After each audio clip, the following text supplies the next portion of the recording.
मेरी नजर में महाजर कौम जिसे कहते हैं, जो उर्दू बोलती है, जितने भी इनके मिनिस्टरान हैं जो आज बड़ी बड़ी बातें कि वर्ल्ड चॉकिंग पढ़ो और ये हम अलग सूबा बनाएंगे, किसी के बाप में हिम्मत नहीं।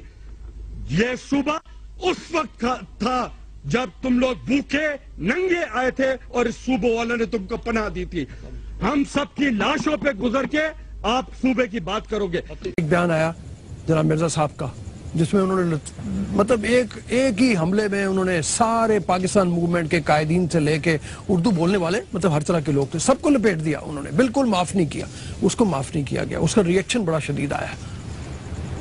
नहीं, वो तो ऑब्वियसली आना चाहिए था। आप अंदाजा लगाएं, जो अपने पुरखों की कब्रें छोड़ के, घर बार छोड़ के, खानदान छोड़ के, अपना कल्चर छोड़ के, अपने शहर छोड़ के, तबाह बर्बाद हो के लुटे पुटे इस मुल्क में आए, 63 साल बाद अगर कोई बंदा उठ के कहता है कि ये भूखे नंगे आए थे, तो उससे थोड़ी हया, थोड़ी शर्म करनी चाहिए थी। पाकिस्तान बना है तो इस मुल्क को संभालने वाले भी वही लोग थे, चूंकि लिटरेसी रेट उनमें हाईएस्ट था। फिर अगर आप गौर करें तो बुनियादी तौर पे कहीं कोई भी कहीं का भी रहने वाला नहीं है। इंसानी तारीख जहां और बहुत सी चीजें बताती है, वहां ये भी बताती है कि इंसान की अपनी तारीख हिजरतों की तारीख है। खुद मिर्जा कौन है? Is he a native? ये तो बुनियादी तौर पे धरती थी दलितों, मलिच्छों, शूद्रों, ब्राह्मणों, खत्रियों की। ये मिर्जा साहब कहां से आ गए यहाँ? ये जो अब लुटपुट के जिनको ये ताना दे रहे हैं कि ये भूखे नंगे आए थे, तुम भी भूखे नंगे आए थे। तुम्हारे पुरखों को शिबानी खान ने जूते मारे, भागते फिरे मावराव नहर में, काबुल आके तुम्हें आसरा मिला।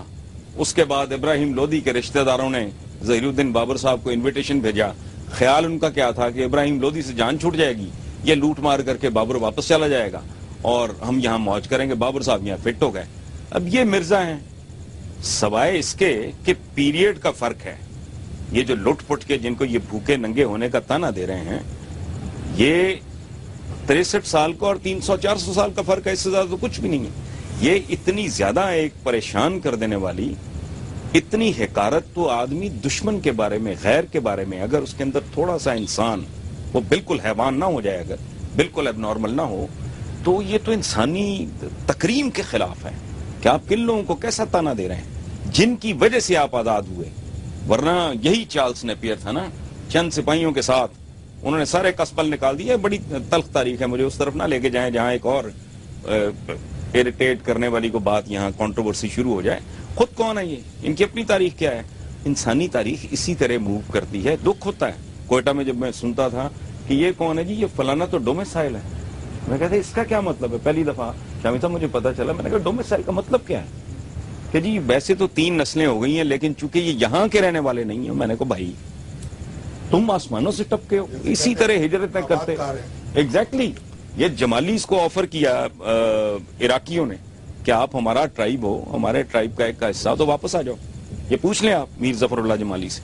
So this is how human history has always moved and it will keep moving. लेकिन इस अहद में सिविलाइज्ड दुनिया, सैटेलाइट का अहद है, डिजिटल और फलाना डमकाना, हया करनी चाहिए। हम तो आज भी इतने बड़े शहरों में रहते हुए भी बिल्कुल कबायली लोगों की तरह, ट्राइबल लोगों की तरह बिहेव कर रहे हैं।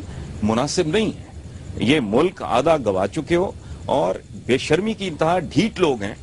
बैठ के आज भी कहते हैं पाकिस्तान अब तक रहने के लिए बना है। ओ भाई, इसको तो टूटे हुए अशरे बीत गए हैं, अभी अकल कर लो। मुसीबत यह है रऊफ साहब कि अपने साथ सच नहीं बोलते। अगर मेरी नस्ल सच नहीं बोलेगी तो मुझसे अगली नस्ल भी वही गलतियां करेगी जो मैंने की।